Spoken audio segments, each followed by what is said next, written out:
It was actually way cooler than I expected it to be. Wow, this is very intuitive. That was cool. Oh, I did it! Unbelievable. That was really fun, and that was a lot easier than I thought it would be. Welcome to Upward with Transfr, where we tackle our evolving workforce and how educators, governments, and industries are changing to keep up. We're dedicated to building effective pathways for workers and job seekers to get the skills they need to get into well-paying careers in high-growth industries.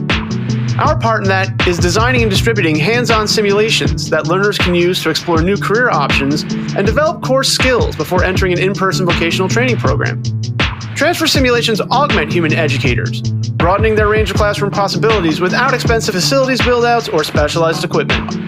I'm Jack Sislak, Editorial Director at Transfr, and your host for this episode. We're picking right back up with part 2 of our amazing K-12 career exploration conversation. Let's rejoin Ashlyn Ozment and Zach Martin from Kannapolis Middle School and Ross Kasun from Transfr as they share more about how they help students pick possible careers that could be right for them. Let's jump in. Awesome. Yeah, it's great to hear how focused you all are on this and how you're really connecting the dots for these students and not just kind of having a job fair where it's like, go wander around, hope you find something, or here's a bunch of pamphlets, figure it out. Even an 8th grader and I loved reading as a child, I still do. And I always, when I got a new video game, I always wanted to read the manual and learn all the lore and the backstory. But like, even if a person really loves reading at that age, is not going to be very inspired by just words on a page versus the robust, that's I think the best word for it, the robust collection of services that you're putting together to really make this real for the students and, like I said, connect the dots. So that's really awesome to hear. And then you've talked about the different sort of batteries of things you use to help students identify their interests, strengths, and career goals. Do you want to just talk a little bit more about that real quick? Yeah, like Ashlyn was saying, we use a bunch of different tools. Edge Factor is one of our new favorites as well. Major Clarity has been our long-standing, our tried and true. We love anything that will supplement the instruction that I can give in the classroom. If I can show those career pathways in the headset and then bring them back to the classroom and have a meaningful conversation about those industry pathways using any type of supplemental instruction to do that, that's perfect for me. Right on. Yeah. And Ashlyn, if you want to add a little more insight, by all means, please do. No, I'm just, once again, praising Mr. Martin and just how wonderful he is at exposing our students. And, we talk about the programs a lot, but, seldom do we actually give the clap towards our teachers, because they're the ones that they are the foundation of these programs. They're the ones implementing it. They're the ones getting the kids excited to come into the classrooms every day. Yeah. Because yes, these tools may be exciting, but you have to have an educator with a good heart to make everything really work. Yeah. But they can also identify students' strengths and weaknesses as well. Mm-hmm. Because let's say little Susie is really shy and has no idea what she wants to do. But she struggles, let's say, in literacy, but still wants to find a job that suits her well so he can learn more about these students, because a Hollins Code assessment is just one piece. It's an online tool, but getting to know our kids personally, that's huge, because then you can guide them and you get to know them, and then you can... There's no substitute for it. No, you can push them into the right direction. So that's what Mr. Martin does each and every day, and I'm so proud of him. Yeah, I had the pleasure of meeting a few of their students. And again, how well Ashlyn and Zach know them was critically apparent. Also, the relationships that they had. I mean, they knew what the kids wanted to be. They talked about it. Mm-hmm. But even seamless as they were talking about all the tools, the kids don't look at it as, hey, we're using Transfr headsets, or hey, we're using the Hollins piece to they're doing career exploration. And I think that's why the way he rolls it out and talks to the kids, like, this is all important tools to help you find your future, to feel empowered about where you're going to go. So again, it comes down to the educators working with the students and being able to make a seamless program. And it's truly one of the best I've ever seen. Yeah, that's that word seamless. I was thinking, as you were saying, that invisible. We think about this stuff, Ross and you and I, this is our day job, and we're working with Transfr, and then Ashlyn and Zach, you use these a wide array of tools. It's so awesome hearing about the collection of things you're using. But yes, to your point, Ross, the kids are not thinking, ooh, I'm going to get to use Transfr VR with a little trademark in their head. They're thinking, I'm going to go back into that VR thing and, I want to explore this career that maybe Trek told me about. And now they are, the product they're using is invisible to them. The experience is what matters. They're going to remember Correct. how it made them feel and what it made them think, et cetera. So yeah, that's really awesome. Next up, we've been talking a lot about this, and I don't know if there's any detail you have not already shared with us in this regard, but if you want to go into a little more detail about how you use VR to support the career exploration program, that's one of the main things we definitely wanted our listeners to get a real insight into. What role does VR play in your career exploration programs? Yeah. So, we've talked about it and touched on it with most of the questions, but in class, we explore an array of different career pathways, and we use the VR headsets to help us further explore them. So we'll start in the classroom by introducing some of these pathways, and then we'll move into trying to get a practical hands-on experience in that pathway. And a lot of times the things that I cannot bring into the classroom, like I cannot bring a car into the classroom so my students can get experience working on an automobile, right? But I can take them in the headsets and they can gain that experience. So it's a extremely helpful tool in supplementing for the things that I can't bring into the classroom or the experiences I can't give them sitting right here in my classroom. That's awesome. I wanted to bounce off of that. I think that the headsets are just so great because of the diversity in the programs that you can choose. Mm-hmm. So we have career pathways and career clusters. So essentially what that means is, let's say that health science is this huge umbrella. And underneath it, you have these hundreds of thousands of different jobs that you could do. So many jobs, yeah. Yes. Mm-hmm. And a lot of students that come see me, they say, I want to be an engineer. Okay, what kind of engineer? Because do you know how many types of engineering there is? So with the VR and offering those different clusters as well, they can get to see, hey, I like this type of engineering. No, wait, I like this type of engineering. And they can start to narrow their focus, which is also helpful with their career development planning process. Yes.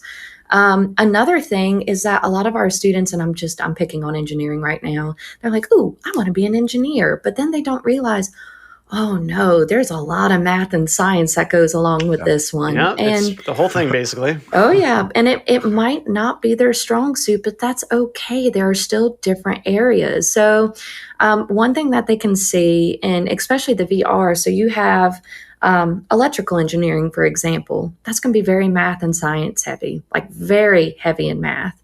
But then you have the electric tech engineering, which is more of the hands-on component. And some of our students get to see that, virtually through the VR headset with some of those simulations. Nice. So it gives them a different option. So if they don't want to do the 4 or 6 or 8 years of college, then there's a different way that they can do this. They can do trade programs, which are the 2 years, less sometimes, and it gives them exposure to different opportunities. So I'm really thankful for that. Yeah. I would add, I think one of the best pieces of our VR experiences are the students are actually seeing actual skills needed in an occupation. And we all know skills are transferable. So the skills that I have used when I was a superintendent have transferred to this. So students are also savvy, and sometimes I don't think we give them enough credit, but some of them will come out of a headset and say, wow, this was very similar. I just did solar tech. It's very similar to being a carpenter. And now I have 2 career options because they're similar skill sets. So I really like that the industry experts tell us the skills in a job, and then we build it to show at least 2 of those skills so students get to see the real life experience. And it all dovetails as well. You can start off as a construction worker, general laborer, carpenter, et cetera, because you're working with structures, buildings, et cetera, all the basics you're going to learn. And then you get a job roofing, perfect example. And then you're like, you know what? Now I'm going to go back to school. Now I'm going to find that solar program and become a solar installer, et cetera. And maybe that seed has been planted a long time ago. And it's like, okay, that was a little too much at that time, but I got this other skill set and it builds up. Similarly, you were saying too, Ashlyn, about 4, 6, 8 year college programs. we're very pro community college. We're very pro college of any kind here, just in terms of you could go get a job as an electrician and then keep going to school and become an electrical engineer down the line or whatever. You can start off on the factory floor and then, take some more math classes, et cetera, end up in the accounting department of your fabrication location or any other number of things that you can keep building your skills. So lifelong learning is, I think, way more of a trend now than even when I was going to school, where it's like, you're going to pick your path, you're going to go to school for 4 years, you're going to get a job, you're going to do that job for however long. Nowadays, it's like, you're going to pick a path, you're going to change your mind, you're going to do the other stuff. And then eventually you're going to keep going to school, you're going to keep learning, you're going to keep growing. And that growth mindset and that approach that you're just always going to be learning something new starts in middle school, starts as early as you can form it. Yeah. And Jack, just to build on that too, you often find if you go that path, somebody will actually pay for your schooling. Yes, absolutely. I love that as well. Yeah, we talk about that a lot in some of our collateral. Absolutely. And you're both middle school teachers, Ashlyn and Zach. So we're really focused on grades 6 to 8 in terms of who's using the VR headsets right now, right? Correct. And fifth grade. Oh, and yes, you were saying pushing into fifth grade a little bit. Awesome. And then the next question would be sort of what challenges have you run into using VR with your learners? I think the biggest one is that they want to do it all the time. And it's not feasible for a classroom curriculum for me to just have them in the headsets every single day in class. That's amazing. I love that. The biggest problem with your product is people want to use it too much. Yeah. Oh, Ross, we're in trouble, buddy. That's a good problem to have. I know. I love saying that. So yeah, and we say this all the time, is that you can learn a lot in these headsets, but you can't live your whole life in it. You can't go 0 to graduation with that thing on your head. You have to talk to other people. You have to get other experiences. So yeah, please continue. VR is just an exciting tool that kids use at home. So it is what they know, it is their world. But things like salary, pathways, sometimes are better learned in a different venue than a headset. So I think when you can combine things like we have with Trek, it really builds a companion product, a solution that students can jump in and out of the headset and get the information that they need. Mm-hmm. I was going to jump in and add one thing. So in case anybody else wants to do this route and incorporate VR, I know being inclusive to all students, that is the biggest thing in education. And I know depending on the state, it's going to change your acronym. So whether it's ESL, English as a second language, or ML, multiple languages, that was a barrier that we faced at first. But through some creative problem solving and thanks to the wonderful working relationship we have with Transfr, we've been able to overcome those obstacles. So we can either cast and have a student help directly translate, or a teacher. We are very fortunate to have 4 teachers that work directly with especially our Spanish population. Because our district, we are 30-30-40, and 40% of our population is Hispanic. But another thing is that Transfr is working at incorporating new Spanish modules. So we can be more inclusive with our students. And that's awesome. Yes. I commend y'all for doing that. That is huge. Yeah, I'm excited. We should have 12 done by the fall that are fully immersive in Spanish. So that's really exciting for our ELL learners, or whatever you call them. So it's great stuff. Yes, there are a lot of different acronyms, but there's still a population that definitely needs the same access to these services. And that's a really cool story about using the casting and having somebody translate. And we're going to try to get a little granular here in a second, because this part of the conversation is really geared towards maybe other K-12 educators who are thinking about using career exploration in their schools, and they don't they want to understand Transfr maybe a little better. So this is really a lot more detailed. So I'm going to read a cluster of questions here that are kind of interconnected, and you can approach them however much you need to. How much time do students get with the headsets? What do other learners do while some are using the headsets? And how do facilitators vary the classroom activities? So this is really giving our audience a look at sort of the nuts and bolts, when the rubber meets the road, a third metaphor of what it's like to actually do what you all do with the headsets, with the other stuff you use, et cetera, to create this robust classroom experience. So answer them. I can repeat any of the questions at any time, but answer them however makes sense to you, and really tie it all together if you would. Perfect. My classes here at the middle school are 40 minutes long. So between transitions and getting headsets set up and everything, students have about 15 minutes with the headset each. We have 15 headsets here at the school, and my class sizes are just around the size where I can partner them up. And so one student would be in the headset and using it for 10 to 15 minutes, and then they would switch and the other partner would be in the headset. During the student who is not using the headset's downtime is when they are focusing on some of those other activities. So a lot of times they help each other get set up. And then, like we were saying, one of the obstacles that we had to overcome at first was having multiple language students here at the middle school. And so sometimes they help assist them, walking them all the way through how to get set up and walking them through that module. So whether it be them going through the module first and then helping the student once they go through, versus other students are working on the kind of other side of, like we've been talking about, what do they do outside of the VR headsets, looking at the salaries of those jobs, looking into exploring that pathway more if they find something that excites them, those kinds of pieces.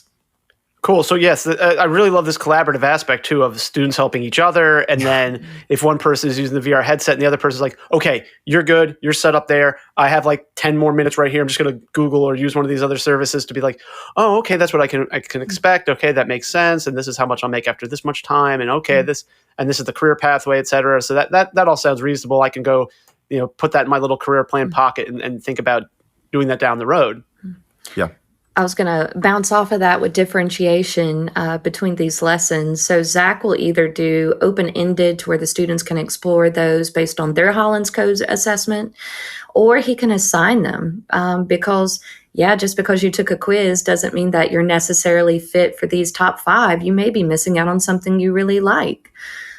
So he tries to expose students to, like I said, a myriad of different career opportunities.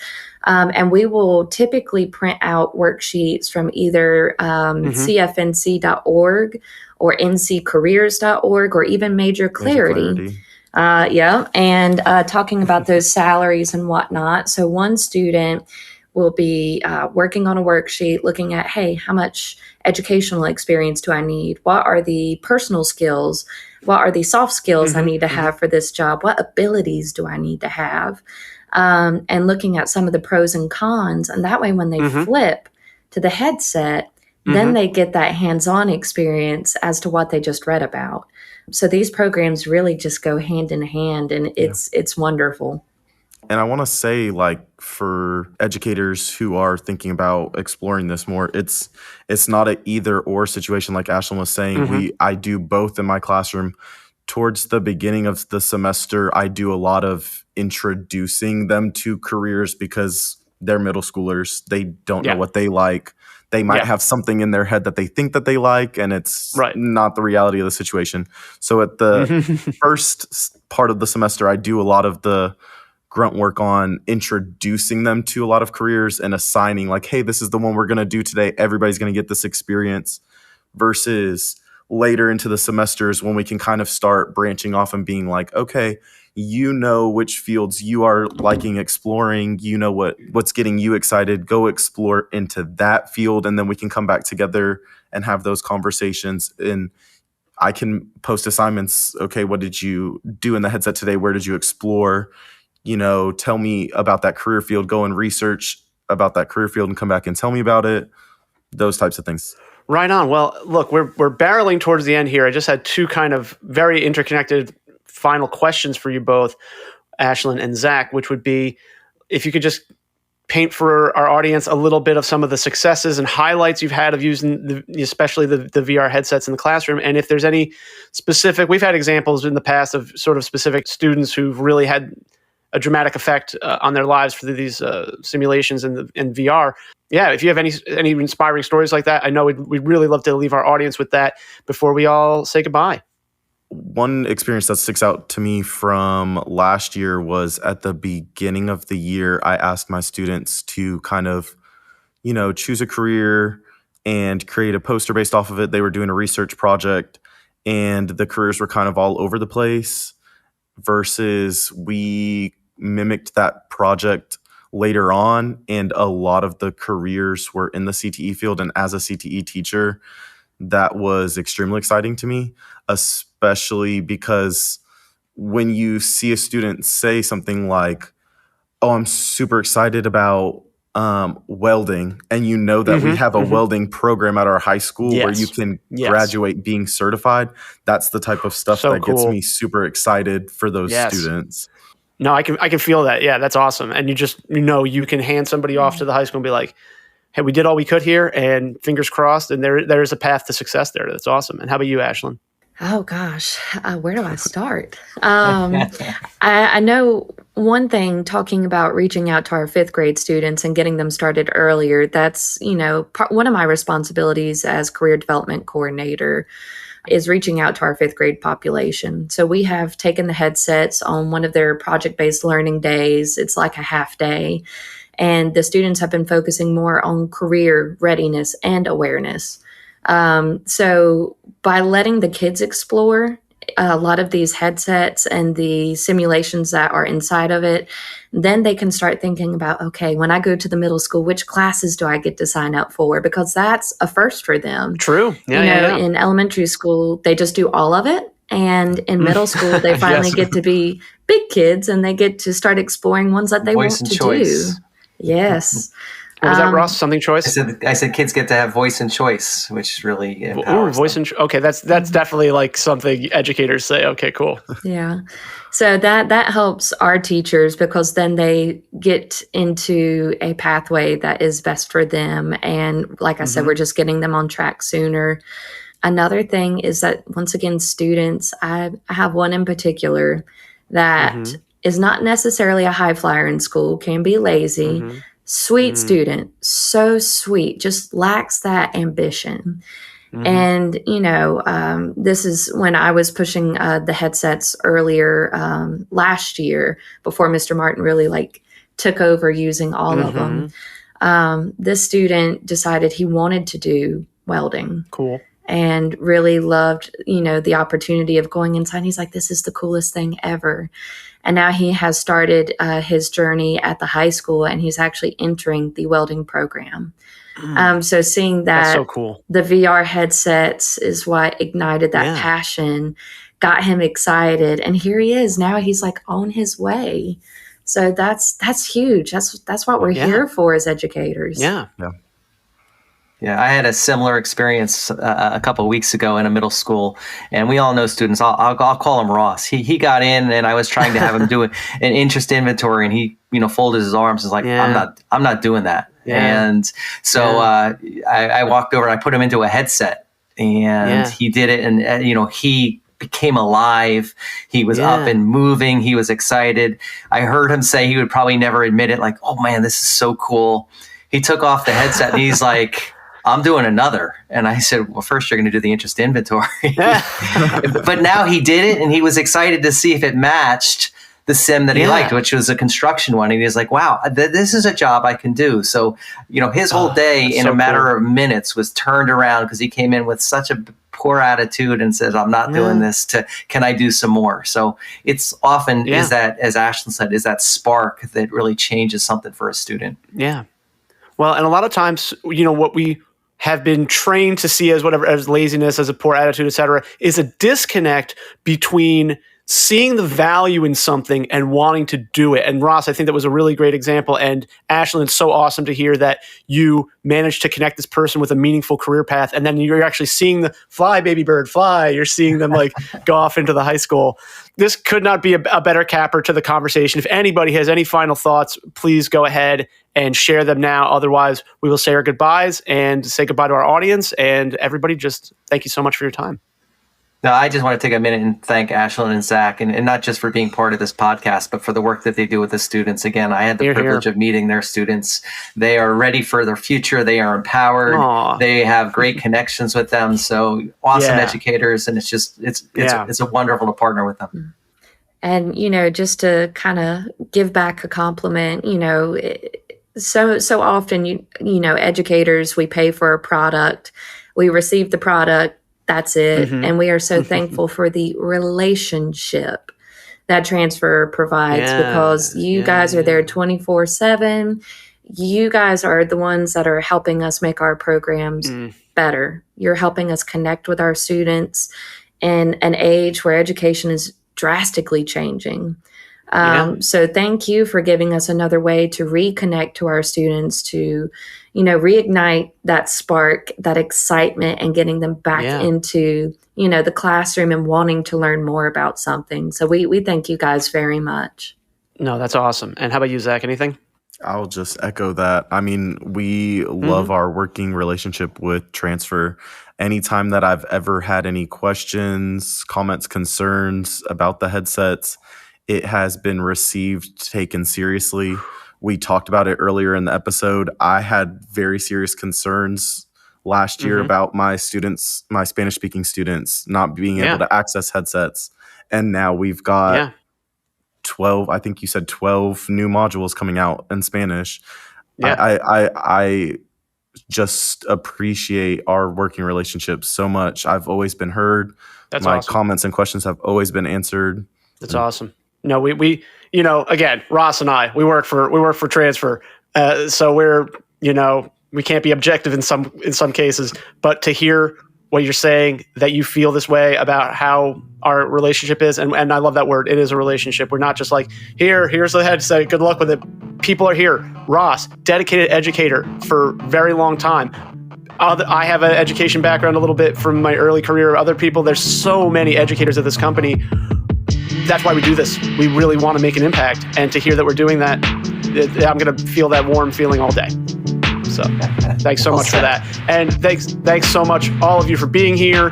And our audience, listeners at home, thank you so much for tuning in for another great episode of Upward with Transfr. And have a great day wherever you are. And everybody, goodbye. And see you next time on the next episode. Listeners, bye.